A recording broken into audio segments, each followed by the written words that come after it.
Hello, guys. Welcome to the Black Scene Global Podcast. I am Lucy, I'm Eugene. and welcome to day 2 at US Open. The Today, really felt it. Today was definitely longest yet. the Definitely. longest yet. Shouts out to you feeling under the weather, but trooping through. Fam, I Respect am. Listen, dear Americans, I know it's hot out there, but you guys have no business having your AC on blast like that. And that is Crazy. why I'm not feeling well at the moment. And that's why you'll probably see me confused. I'm here with a summer dress, but a hoodie at the top. Like, it's because it's so hot during the day, and then in the evening it's cold. And then during the day when you're going inside, the AC is blasted. And I grew up back home in it. So I know what a hot weather is, and I'm used to AC. We don't have it on blast. So please. Like a freezer. Like a freezer. I'm out here shivering, boy, but we're passing through. There's been great matches that allowed me to get my head out of that, and I was outside enjoying the sun, getting some vitamin D. And I believe the first match that got me that for me personally was the Townsend match, which I will speak more on because that was my match of the day for me, to be honest. But yeah, how you feeling? Yeah, no, Eugene? like you said, longest day yet so far. As we expected, though, to be fair, we did say like Sunday was going to be pretty slow. Yeah. We only had 2 matches. Exactly. So yeah, now we're kind of into the swing of it properly. Yeah. Yeah. And it's been a good day, like you said. A lot of matches, some upsets, some good wins. But exactly, a lot. Well, I'd say more wins than losses. I think. Yeah. So that's always good. But even the defeats as well, like there's like kind of good things to take away from them. For sure. In terms of those players, which we'll talk about. But who should we talk about first? Well, let's just go to order of the matches. Okay. So Victoria Mboko, the 22nd seed, making a debut. Yeah. Had a tough draw against Barbora Krejcikova, 2-time Grand Slam champion. Ended up losing in straight sets, so 6-3, 6-2. And that was on Louis Armstrong, which is probably my favourite stadium to watch matches on. Obviously, I love Ashe, but Louis Armstrong is special. Yeah, we spoke about it last time, yeah. But yeah, Mboko, I mean, for me, the wrist, that right wrist that she injured in Montreal, that was definitely a factor. Yeah, a lot of people also noticed it. Like, I was hearing other journalists and stuff. She was looking at it a lot. She was, like flexing it between serving and stuff. Yeah. So you can tell it was uncomfortable for her. Exactly. Which was unfortunate. Yeah. But again, credit to her for kind of basically pushing through. And giving a good account of herself as well, because for me that is a horrible draw to get Barbora Krejcikova in the first round, an unseeded Grand Slam champion. That is disgusting. Yeah, for sure. So, I mean, there aren't kind of, I don't think there are any there aren't that many negatives really. Obviously, she lost, but I think on paper, many people were kind of expecting her to lose, which is quite weird, considering she was a seed. But then those who know in terms of Krejcikova being a Grand Slam champion. I mean, I think that's why a lot of people are not making it as much of a big deal. It's understandable anyways. But at the end of the day, she had a very great run just a couple of weeks ago. And like you said, if it wasn't for the injury, it probably would have been like a different story. But it's just the beginning for her. So that's why I'm not too fussed 100%. about it. She's still young. She's still got plenty of time and plenty of more opportunity, especially with the game and skills and talent that she has and the mentality that she has. So yes, I'm looking forward to. I'm guessing she'll be going to Asia. Yeah, exactly. I think she's gonna have a few days off. As she should. Yeah, it's actually her birthday tomorrow. So is it? Happy she's a Virgo. Her being a Virgo makes a lot of sense. She turns 19. Hey, relax. Us Virgos. Did I say something negative? Oh, good. I was going to say, I thought you were going to say... We're praising her and you're saying relax. Virgos are very hardworking. They're very determined. When they focus, That's why I like being around Virgos. So, you know I'm a Virgo, don't you? I know, but and that's why I'm not even looking at you when I'm saying. That's why I'm just so confused as to why you were out here just snapping. But cool. But shout out to Victoria Mboko. looking forward to more of her matches for the rest of the season for sure. Yeah, no, definitely. And then who next did we have? I believe we had Madison Keys, actually. Madison Keys, yes. So that started just, well, I think it was a half an hour later than Mboko, because Ashe starts, half an hour Arthur later Ashe. than the outside courts. Safe to say that's the upset of the day? Yeah, definitely. Yeah. Upset of the tournament so far. Yeah. So, yeah, Madison Keys going out to Renata Zarazua in 3 sets. So it was 7-6, 6-7, 7-5 to the Mexican. Keys wasn't pleased with the way she played throughout the match. She just said it was a scrappy kind of affair, on her side, basically a lot of unforced errors. And she just wasn't really able to play her game, which is obviously, she's a powerful player. She kind of dominates on the baseline, and that wasn't really happening for her. So I mean, again, we said before the tournament started, that this year will be a career year or career season for Madison Keys, simply because she won her first Grand Slam in Australia at the start of the year. So regardless of how kind of results go from now until the end of the season, you can't take that away. Exactly. And the best thing about Keys as well, when she won that slam, it's not that she just won it and it was vibes. She won it and it was such an incredible run.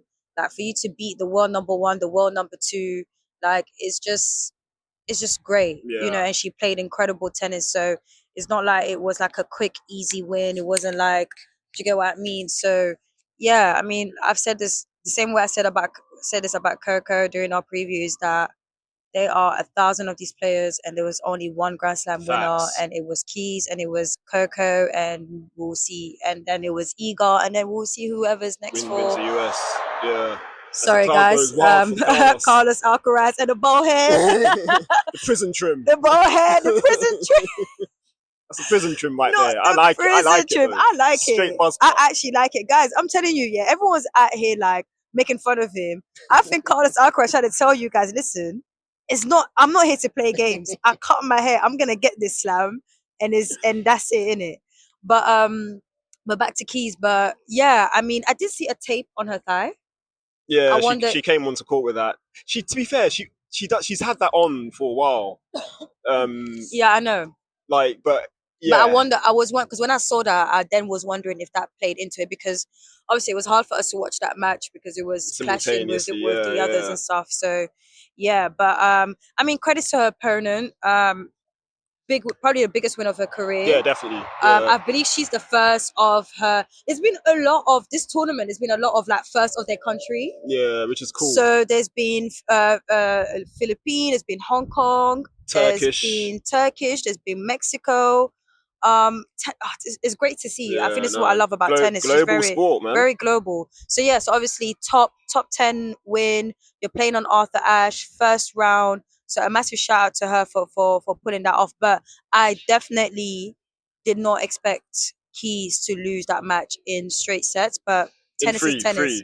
In 3 sets, sorry. In 3 sets. But tennis is tennis. I thought she'll win it in straight sets, basically. But again, just to go back to the whole I guess career year thing, I put that to her in press. And yeah, this is what she said. It's hard. Obviously, I've had a lot of success. I've probably won the most matches I've ever won in a year. But then losing today, and I think it's more so the way that I played today, it kind of sucks. But I think big picture, again, if you told me at the beginning of the year what I was signing up for, I would obviously say yes. So that's allegedly the beauty of the sport. So yeah, that was Keys. And again, I think Wimbledon, she didn't do press after her defeat. Do you remember? Really? Yeah, we were waiting, thinking, she's going to do press. She didn't. I don't remember top of my head, sorry. But I like the fact that she fronted up here. Obviously, being her home slam, to go out in the first round, it's a massive upset. but she basically, she fronted up to the press and spoke. And I liked her answer as well to the question that I gave her. Like, and it's always difficult to kind of, when you go into a press conference and a player's lost, it's like, what do you ask in terms of, to try and keep things light and like positive. But she seemed in pretty good spirits, which is good. Mm-hmm. So, just shout out to Keys, man. This has been a great year for her. Yeah. And we look forward to seeing her during the Asia swing. The next match, your match of the day, you should talk about it. Taylor Townsend. Antonia Ruzic. Yes. 6-4, 6-4. Yeah. To me, it was... The reason why it was the match of the day for me wasn't necessarily like a thing of like a high quality match from both. I think my focus was more of... It just made me realize how much Taylor Townsend has improved as a single player. Obviously, we always talk about her as a doubles player and stuff. Mm-hmm. But she has improved a lot as singles. And today, I was just so taken back. The one thing I've noticed a couple weeks ago when I was watching on TV was her serve. But today, in person, I noticed her shot selections. Amazing. Her power, amazing. I was like, when did you have this much power? And I think with her getting better in terms of her fitness and being more fit, you add that and her tennis IQ and what John brings to her mentally and physically in her movements, it's like now she has like the full package. Yeah, definitely. And is why she's doing so great in both singles and doubles. Yeah. Like, she even spoke about her press as well, about like, like she doesn't mind obviously being known and being popular for the doubles. She even admitted that she actually kind of hated it at the beginning because, it's like they're trying to just group her, put in that one bit. Pigeonhole, yeah. Especially that not everyone rates doubles like that, but now she's embracing it, but she also wants, singles is still something as well that she wants to also improve on. So, yeah, and as usual, as I've always said, court packed. Love that. Court was so packed, as usual. I've always said it, like, Taylor is such, like, a great person for the sport. Like, the way she just engages with the fan. Very, very good personality. Very great personality. Even, like, during her press, like, I don't know why the US Open keeps putting her in a small conference. Like, they need to put her in the big one. Like, honestly, one, they run for longer. It's full. Her media conference was not posted today, and I have a feeling that it's actually her videographer's fault because he was sitting. Oh, really? To be fair, the way they put the camera and one of the chairs, they need to remove that chair. They need to remove the chair. Basically, one of the chairs kind of blocks the camera, and I think he was and I think it was blocking it for too long for them to actually add and it was actually a very good press conference, which is really, really unfortunate. But honestly, like, it was really good. It was very great tennis. I even asked her, because the power was the one that actually surprised me the most. So I asked her, like, is this something that you've been working on, or was it just specifically like for this match? And this is what she said. If the audio is actually been uploaded, actually, we'll see. Girl, no, I'm trying to control it. No, I mean, I've always had power, but it's always kind of been about the balancing act with me and my game, right? It's been about when to do what. I have so many options. I can do so many things. So became decision making and then what to do at certain times. And so for me, I feel like as I've evolved as a player, I've gotten a lot more comfortable in understanding like that flow. And, when to pull the trigger, and then like when to be defensive and when I need to kind of like stay in the point. And so I have a lot better discernment, like in real time in the matches and in the points, which kind of drives my decision making to say, okay, like I don't need to hit this hard. Let's keep the point going. And knowing also that I can stay in the rallies and be aggressive and still hit my shots. But my shot tolerance is higher and I'm able to maintain the quality in the rallies as well. So yeah, I mean, I haven't been working on my power necessarily. I've been working on my placement and like making sure I can hit my spots and hit the shots where I want it, every single time, because that's what the best players in the world do. You did that well today. Thanks. But yeah, like she she's well aware of everything that she has improved, which is really great to see. Even the fact that she mentioned the shot selection herself, we love that. Yeah. Because she said that she feels like that's something that she's really like improved on and stuff. Sometimes she actually does feel like she's using too much power.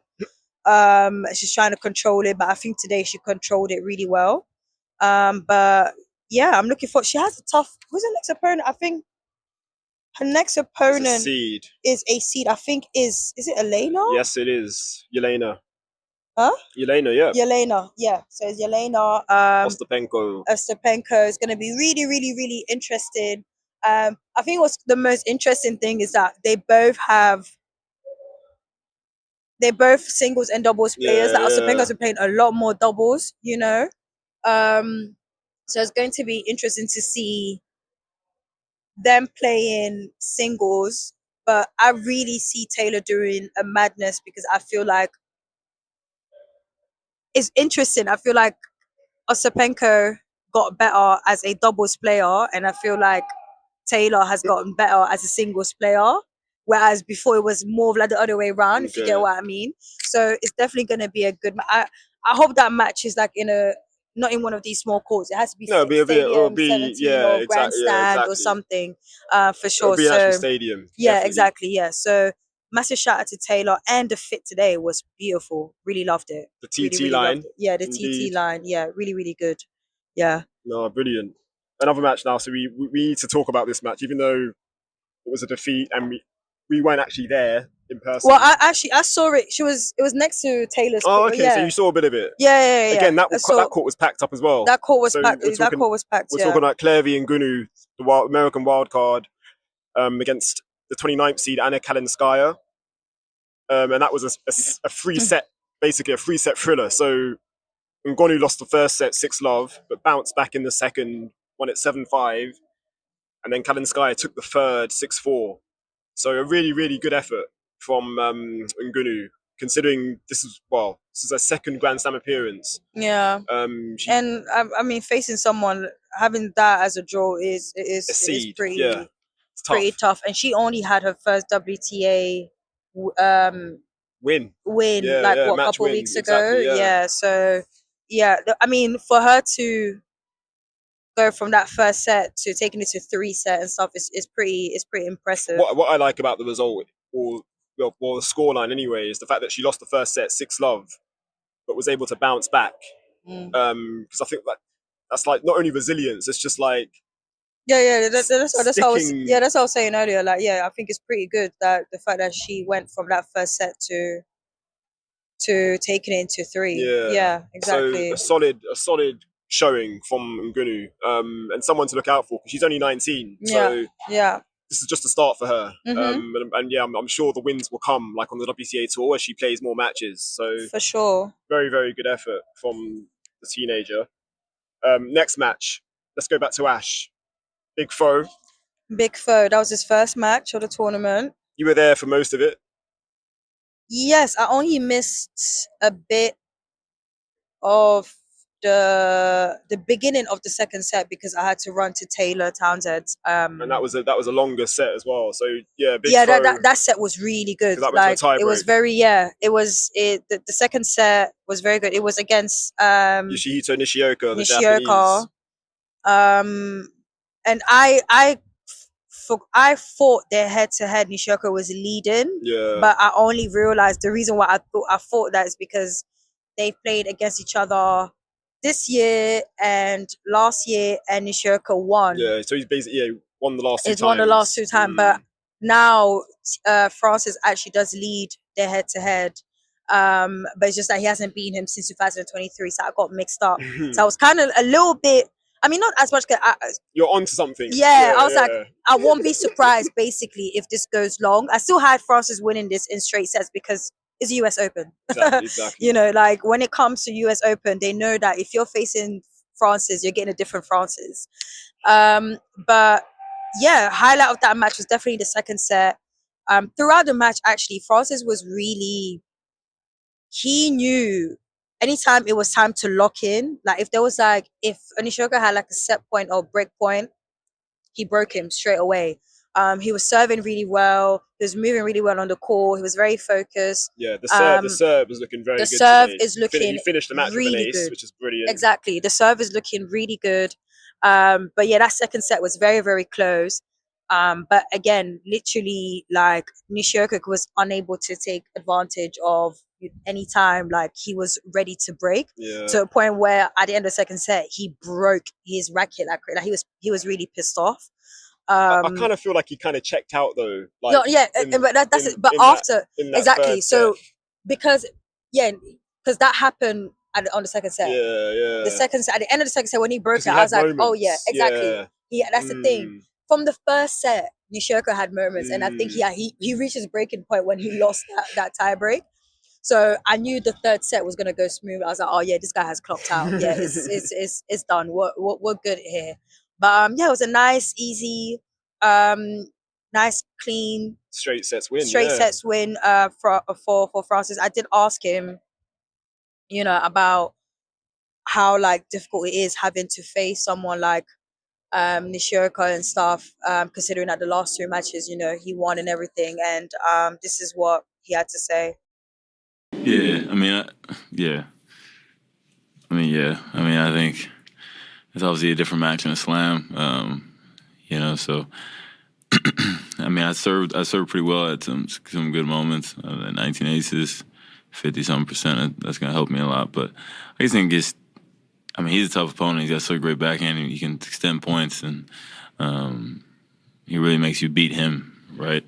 So, but ultimately, playing in a slam is totally different. I'm ready to battle if we're going 4 hours, 5 hours, rather than, some other tournaments down a break or whatever and not really feeling it. And yeah, it can go awry pretty quick. But a little tighter with the rope here. But yeah, very good press. I do have a complaint about his press though. Go on. Not towards Francis. Go on. But I've not young lady again. Honestly, how did he? Today he didn't say young lady. Today he actually said you. Maybe he's seen the comments. I think someone has raised it to him, or maybe funny. He's read the comments or something. Something has happened. Something has changed. I don't actually think there's anything wrong with him saying young lady though. Like, it's respectful. Do you know what? It's respectful. It's I think I get where people are coming from. I think it's more of the fact that doesn't know your name. Every journalist's name is being said, and then it's young lady, white woman, young lady with the white hat. But to be fair, the listeners, you guys need to consider also a lot of these journalists have been here for years, decades. This is our second year. Exactly. So to them, we're still kind of like new. For me, as long as you're not offended, which I don't think you are. Are you really? You are. At the beginning, in all honesty, I wasn't offended. Mainly,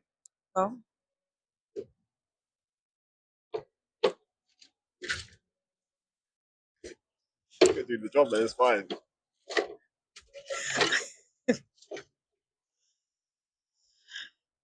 Okay.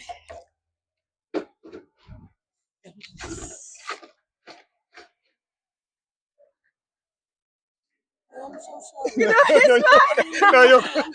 It's fine. You couldn't do your job. I don't know. It's cool. No, it's fine. Please. No, it's fine. It's fine. Oh gosh. But I'm sorry. I didn't know you were offended. I wasn't. No. I'm gonna be real. I wasn't offended. It's just been playing a bit in my head ever since more and more people been bringing it up. Okay. And no. And I can't be honest. Actually, I can't be. I'll tell you off mic, but I can't say more on mic. I can't say on mic. Sorry, I don't want to get in trouble. I don't want to say on mic. But I'm not like, when I see him, it's not like I'm upset on everything, because in all honesty, like I said, he's actually been a lot more nicer this year to me. I feel like last year he was very cold, so I think that's why I don't take it to like offense or anything. But today he was yes, you. I was like, oh, okay, we're getting somewhere. We're getting somewhere. But regarding Francis press, the one I've noticed, the journalists always ask him about other players. Okay. Yeah. And I get that all the players get it, but I feel like with Francis, they are like on the spot. I have questions I could ask him. There was one question I thought no one else had more questions. There was one more question I wanted to ask him, which I'm gonna wait till next time because I feel like it's a pretty cool thing. But I think, yeah, it's just, and it's not like it's like a quick thing, or at least they're asking about the next opponent, or do you get what I mean? Like, for example, his next opponent is an American. You can ask him about that, but it's like, do you get what I mean? Like, I feel there's so much like his first press conference, his pre-media one, half of it was about like, and I think someone actually in a YouTube comment did actually complain about it on Twitter. But yeah, I feel like there's so many things that are interesting about him, something that you can learn about him.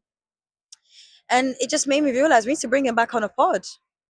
No, for real. If they're not going to do it, might as well. But yeah, anyways, a massive shout out to, actually, at the end of his press, guys, please go watch Francis' press and wait till the end. There was a nice little funny moment, right? He said something and I was just like, bro, you don't say that at a press conference. Like, you don't say that at a press conference. And it was so funny. And I think what made it funnier is that I don't want to spoil it for you guys, so please go to the Francis thing and just skip all the way to the, and literally it's the last question. If you clock it, you clock it. If you don't, then it is what it is. But it was so funny because I was the only one who clocked it and I laughed. And all the other journalists were looking around like, what's going on? And then me and him, literally at the end of it, I was like, bro, you can't be saying that. We were literally like laughing at each other, like at the press conference. And everyone else had no idea what was happening. But it shows how important it is to have more young people and more of us as well in the thing. So yeah, I'm looking forward to his next round. His next opponent is American. Yeah, Martin Dam, a qualifier. Who I think, I don't know, he's ranked like in the 400s, I think. So, I mean, but he's a qualifier, so he's got a lot of matches under his belt. Yeah, yeah, true. Also, there was the tape on his back. Oh, okay, yeah. Francis. Was that not spoken about in press, or? No, I didn't want to bring that up. So no one else asked. Nah, okay. I didn't want to bring it up. He retired. I don't want the the people to be clocking the things in it. But no, he looked good, moving well. No, he looked good, and yeah, he looked good. He looked good. The reason why I just had a concern is because obviously he pulled out Cincinnati because of a back injury. So seeing the tape, like there was like 3 or 4 tapes on his back, but hopefully it isn't that bad. Precautionary. Yeah. So yeah, massive shout out to Francis. That was a great match. But yeah. So let's go to the night session now. Queen V. The GOAT. Wow. The inventor of tennis. I love that tweet, by the way. That's fantastic. Fantastic tweet. But again, this match, I had 0 expectations going in. None. Karolina Muchova, the 11th seed. Again, a horrible, very much like Mboko. Yeah. 2 checks as well, Kuchikova and Muchova. What is it with these checks? But yeah, you're onto something there. Venus went down eventually in 3 sets, so it was 6-3, 2-6, 6-1 to win that second set 6-2. Bloody hell! It was just amazing. Turning back the clock, I think what was so impressive. I kind of felt like Venus literally played better than she's played like 2 years ago, which to me is crazy. But it also shows how much like her tennis IQ is like so much higher than everyone else's. The only thing that really hurt her during that match was her serves. There was hitting like some double faults and everything, and Muchova could easily like take advantage of a second serve and everything. But when the serves went through, oh gosh, some of the backhand, some of the forehand winners, the swinging volley. I hope UWCA girlies were staying up, and watching some legendary tennis, some real shit. Excuse my language, some real shit. There's one more word I even want to add into that between the real shit, because honestly speaking, it was just, I was just watching, I was just laughing. I was just like, what the hell am I watching right now? How is this 45-year-old woman, the legend, the GOAT, insane, playing like this and you girls can't even move your feet like that. Was she wearing like something in honor of Althea Gibson? So I was thinking of that as well. I was when very traditional. It's very traditional, old school. Yes, and I think the Tennis Channel actually even posted a picture of Althea Gibson wearing kind of similar outfit, and like I if it is, then that looks really, really, really dope. But I think for me, the best thing about that match, but also a bittersweet moment, like a raw, you guys could have done this years ago, was the way people were cheering for Venus. Eugene, like the crowd was like going crazy. It, first of all, since we've been here, is the most packed I've seen Ash. Even last year, I can't remember the last time I've seen Ash packed like that. Every seat from level whatever to like you know why that is though. Why? Because this is they don't know, this might be the last time. Yeah, and that's my point. Where were you people years ago? And to a point where she actually even said it during her press, like Venus was even emotional about it during her press, like saying like, I've literally never had this type of support from the crowd before. Like, can you imagine that? Like, she was like, I feel like I was playing my best, like I was getting all this energy, and she was literally like about to break down. Like, we've never seen Venus doesn't show no emotion. She gives you the bare of the minimum at press conferences. So for her to even say that, the thing is, it's crazy that she said that, because it literally hit me when I was watching the match. I was like, where were you guys when we were out here tussling with these players? Do you get what I mean? And at the same time, I'm glad that she got her flowers eventually, but we need to stop giving our flowers to our Black legends when they're about to stop playing, or when they're no longer here, or when we're doing, celebrating, breaking barriers, like and after the fact. After the fact, like that's why, in all honesty, I put my hands up. I am so surprised that the US Open's theme is Althea Gibson, because how long has it been where they've not celebrated her? Do you get what I mean? Like, she even shared her story as well. A big part of her story was a lack of support from the USTA and stuff, like back in the days. So I'm glad that she got that, because she deserves it. We focus so much on Serena Williams, and rightfully so. But bro, it's a bit crazy though. Like, to think there's literally none of you WTA players if there wasn't for Venus, bro. And that is why I'm so happy when King Richard came out.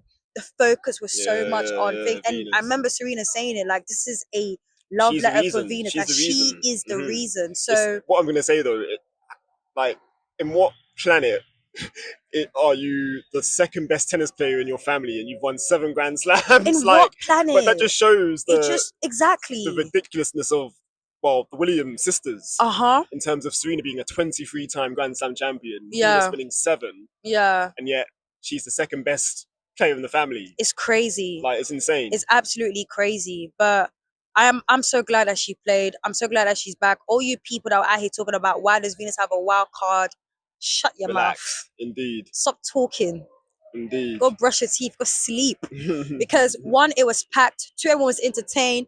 And 3, she showed everyone real tennis. But that was such I'm really glad that first of all, actually, I'm gutted. At the one time I don't go to a Venus conference, she's actually that open, because we were stuck at Gabrielle Jallo's thing. Actually, no, to our defense, like, we didn't know. They just said Venus Williams now. Immediately. Like, she went when Muchova was supposed to be going, actually. Oh, really? Yeah. Muchova was meant to be on. So they said Muchova wait. Yeah. Venus was, so missed it. And I was like, I know Venus going to be like, yeah, I had a good time. Bye. And the one time that she didn't. But it's okay. And also, I had a little nice, there was a long time I was sitting down watching. I was like, this is not the first time I've watched Venus. I've seen her at Wimbledon. It was like raw. Like, at US Open, it hit different. And I was like, raw, this is for the little me that used to put on the alarm, go on their messed up streams and watch her. Like, it was a nice little, like, fan moment for me. So thank you, Eugene, for disturbing me to come and join you. And now I get to watch my queen, the legend, the GOAT, the inventor of tennis, the inventor of grass tennis, hardcore tennis. Venus Williams, you are literally forever will be the GOAT, man. Well Honestly. said. Well said. Very, very well said. Shout out Muchova though. No, Thank you for letting our queen get one set. Talent. She was definitely nervous the first set. Yeah. She was not like, I thought it was in my head, but you could tell that she was really nervous. And I don't blame her because it shows to you how much the crowd was really rooting for Venus in there. But yeah, great match and good luck to Actually, Muchova took Osaka out last tournament. Now Venus, looking at you.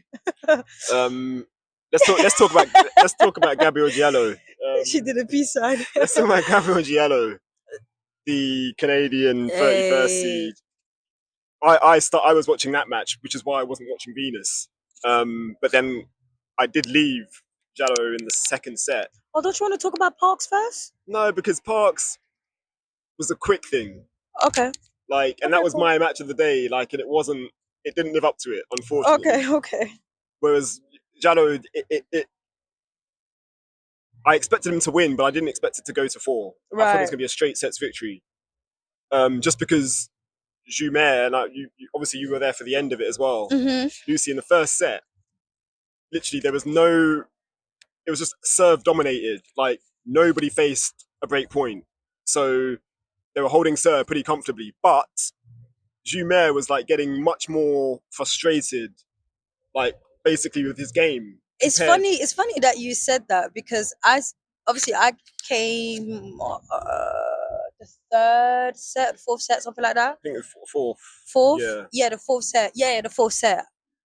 And literally that's how the match went. That's how that set went. So for the fact that basically it seemed that was just the vibe from the beginning. The whole match. Yeah. And I found it really interesting because for me it was it was completely against the run of play in terms of the second set. Diallo was in control. The match was on his racket.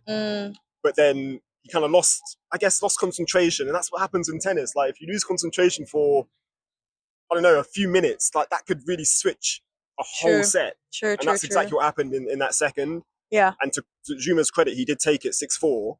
But this is what I'm saying about Diallo. He's an established top 40, top 30 player now. He knows how to manage these types of matches. And it's good to see. As much as I was frustrated that he lost the second set, I wasn't worried that he was going to lose the match. I was he's going to come through in 4. What do you think are his best qualities as a player, especially the match today, for instance? What do you think really helped him? The serve looked good. He can crack that first serve. I saw the clock hitting 130 sometimes, 135 plus. So obviously the serve is a massive weapon. He's a big hitter too. He is a big But also hitter. again, to go back to what you said about Townsend, his shot selection, that's also improving. He did in the first set anyway. He was attempting a lot of drop shots, and I was like, "Bro, stop, please." And he kind of did clean it up a bit. I think in the second set he was going for more, and they were landing, but. I think he stopped because during the fourth set, when I came on, I didn't see them as much. Good. So maybe go back on the practice court and work on those. I think he clocks, this is not working today. But again, exactly, it's one of those things with drop shots. It's about feel. So clearly today he didn't have the feel. Yeah. And maybe in practice he's been feeling it, and thought, I'm gonna implement that today. But for whatever reason, it wasn't working. But he did find a way to kind of, I guess, adapt and just, I guess, give Juma different looks. And I wanted to go to his press, but it's so late. I don't know if he's been doing press as well. Sorry, guys. Yeah. But I didn't even see any notification. I wanted to ask him if he was aware of how basically frustrated Juma was getting on the other side of the court, because Juma is a very like expressive kind of player. So he's gesturing to his box and always complaining basically. Yeah, it was quite funny to see. He was. But to be fair, I did like the fact that both of them had interactions with their boxing. Obviously, his was more dramatic. Yeah. But I think it's more of like it's more of like his background. Like you know like the Spanish people, them they're very expressive with the way this in a good way. He's Bosnian. But are they not? Do they speak Spanish? I think Am I mixing? Bosnia is more like Eastern Europe. Oh, is it? Oh wow, guys! And you're the travel girl, Lucy. Like you're Miss Travel Solo Traveler. Like that's crazy. But anyway, yeah, but my geography is not that great, so my bad, bro. No disrespect, but anyways, I mean, you can maybe say Mediterranean, I guess. I don't know. Yeah. Either way, he was very expressive, anyways. And you know what? To a point where both of them, the way they would interact with their thing, I would love to actually interview Jello's coach one day.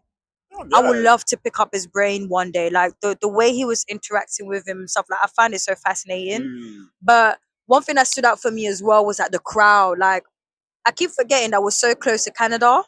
And also, don't forget he went to college in the States. That's true. So he went to college in the States. Kentucky yeah, University exactly. Yeah, but like the way they were cheering him on, and obviously I'm also from Guinea, and it's so insane how I'm hearing my grandmother's name being shouted, Diallo, like Diallo, and I'm like, I would have never thought this would happen in tennis. Like football, fine, whatever. Basketball, even maybe. No, tennis. Diallo is in basketball. See, exactly. Tennis. If you told me, I'd have thought I at least had a Senegalese tennis player more than actually like a Guinean. In all honesty, so it was nice, like seeing the crowd. Like even him, he was like waving and clapping and thanking the crowd at the end for like a hot minute. It was really really nice. So yeah, a massive shout out to Diallo. Who does he have next? So Spaniard, Jelena Ostapenko. So Diallo, so no pressure. They literally played each other last year. Here. I remember watching that match. I think it was on court. One of the outside courts. Oh, was that the first round? Exactly. Yeah. I remember that one, and that was 5 sets, wasn't it? It was 5. I think it was a long match. Jello won though. Jello won, but I think it was a long match. Can't remember the score, but yeah. So I remember that. A repeat of that. Anyways, let's get a leg back for our boy Arthur Ashe, because Mona, you had a lot to say, boy, after that French Open. After he whooped your ass. Shouts out to Arthur as well. Hope he's healing. And I'm glad he's taken this off in terms of. Let's not bring up my boy. Let's not bring up my boy, please. Let's not bring him up. No, he's doing the right thing, man. Ah, gosh. But yeah, massive shout out to Diallo, man. Again, like I just love seeing a seed next to his name. Yeah. So yeah, we look forward to that match against Ngounoue for sure. And our final match of the day. Oh, Lucy, it was over so quickly. To me, it felt like it was over before it started. So Alicia Parks versus Mira Andreeva, the 5th seed. Just a very cold-blooded performance from Andreeva. But in saying that too, Parks wasn't at her best. Like, she just wasn't settled and just looked. I don't want to say, maybe it was nerves as well, because yeah, the crowd, Louis Armstrong, obviously the crowd want to see an American do well. So, every point she was winning, they were like maybe over-cheering, just because they were so few and far between. I think she won 10 points in the first set. And I think Mira Andreeva won like 25 points because it was basically a bagel set. Yeah, it was a bagel set, yeah. So just very dominant from the teenager. But yeah, the second set was a bit of improvement. It was a 6-1 set. So she did win a game, but I don't want her to kind of dwell too much on that result, if that makes sense, because she had a good run coming in. Yeah. So Monterrey, she reached the semi-finals, where she lost to the eventual champion, Diana Schneider. And I feel like she needs to focus on that in terms of the fact that she came in to this US Open off the back of, 4 match wins. She's basically in the groove of winning, although it was a heavy defeat in the first round here. Yeah. But again, a tough draw to get the 5th seed in the opening round. And I think that's why, for me, my expectations were not I know. Yeah, it wasn't a thing of like I didn't believe in her, but yeah, I think it's also because I've watched more Andreeva this year than all the other seasons. Yeah. So I know what she's capable of. Complete, man. She is so complete. And with when it's Grand Slams, I've always said it. People bring on their A games, and if someone who's already good, it's always going to be, like tricky and stuff. So yeah, and there's also a lot of pressure on Andreeva as well, because she knows that she can't handle the crowd. So she's like, I'm playing against an American. I need to put on my A game. So she's probably came in force herself to be locked in so she doesn't have to deal with like, you know, too much. Just shut them up. Basically. Exactly. so yeah, but you know, shout out to, do you know she's playing doubles? Andreeva? No, Parks. Good question. I don't know. Yeah, I won't be surprised. I'm gonna say she probably is because she tends to play doubles at Grand Slams anyway. So yeah, so if she does, at least you know she could get some double matches in, and it will be something. If not, she can rest as well. You know, sometimes it is what it is. And that's all for me, Lucy. I don't have anything else for you. I don't have any rundown for tomorrow. I literally don't. Right, you just slap your computer and you just think, I was just like, okay, what's going on? I thought you were looking at the rundown for tomorrow. That's exactly what I'm doing right now, sir. So don't you worry about that. I'm just double checking to be sure that I got everything. I think I do. Day 3 at the Open. Day 3 at the Open. There's one more player. I wanted to go to Tiafoe's press and drop the line, push a T line. Watching Tiafoe at the Open. Dun, dun, dun, dun. Jeez! Dun. Dun, dun, dun, dun. Oh, jeez. Dun. All right, cool. So the match is tomorrow. So we've got. Why is my app messing up? Why is it not showing me my favorites? Yeah, it's not showing me my favorites. Okay, guys, sorry, it's not going to be in order because US Open app is messing up. Okay, so we have Giovanni was first up. Giovanni and Musetti are first up. Crazy. Yeah, that is crazy. But Giovanni can do a little something because you know, Musetti was out first round in Cincinnati or something like that. We also have Billy Harris versus Felix Ojalasim. Billy Harris actually was a lucky loser, not a qualifier. So. Oh, okay. Yeah. We also have Haley Baptiste and Sinyakova. That's going to be an interesting one. That's going to be very interesting. We have Monfils versus Safulin, which is going to be very interesting as well. We also have Miss Coco Gauff. Let's go. 2023 versus. Can't remember. Oh, Ayla Tomjanovic. I just didn't want to butcher her name. Sorry, guys. And then obviously the one and only Naomi Osaka versus, is it Minen? Greet Minen, yeah. Yes. Looking forward to Naomi Osaka's outfit. That's gonna clash though with Coco, annoyingly. As in, yes, it is. Yes, it is. Their first night sessions on Ash and Louis. Yes. Coco, Ash, Naomi, Louis. And also, guys, I actually watched the Naomi Osaka documentary. You did? I did. Non-spoiler review. Way better than the Netflix one. A lot more personal. You see a lot more of a personality. I love the production of it. The way that they actually did the production. The way that it was edited. The way that it was done. And I loved how she shared the beauty, yet the difficulties of motherhood. But especially on the beauty part, because it's been weeks and months and years of the most disgusting, disturbing, silly comments about, you know, her choice of being a mother and making it seem like it's. I don't know what possesses you, some of you guys, to actually open your mouth to think it's normal to say that someone who had their daughter is something so bad. So I'm really glad that she put, because the thing is, her child can get up and see all these videos. Of course, yeah. So the fact that she spent all this money, all this production, all these resources to do this for her daughter, to be like, listen, don't listen to them. I love you. I wanted this, and I'm happy that you're here. Highlight of the documentary for me though was her mom. Osaka's mom. She's a hot girl, man. She is a vibe. She's so lively. She's so fun. Like it was just nice. But most importantly, it was nice seeing another side of Osaka. Like, these are more the things that I want to see, that I would like for her to show, so that we can on the think pieces. But yeah, it's on Tubi. It's free. I don't know if Tubi works in the UK. Luckily, being in the US, it made it easy for us to watch it. Didn't even need a login or anything. Literally, just open the app and just watch it. Yeah, honestly, it was really good. So yeah, worth the watch. It's not too long.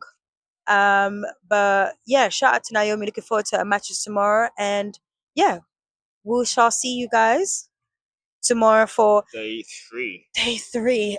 This is a long ass round 1 tournament. God damn. But yeah, guys, thank you guys for tuning in, and we'll catch you tomorrow.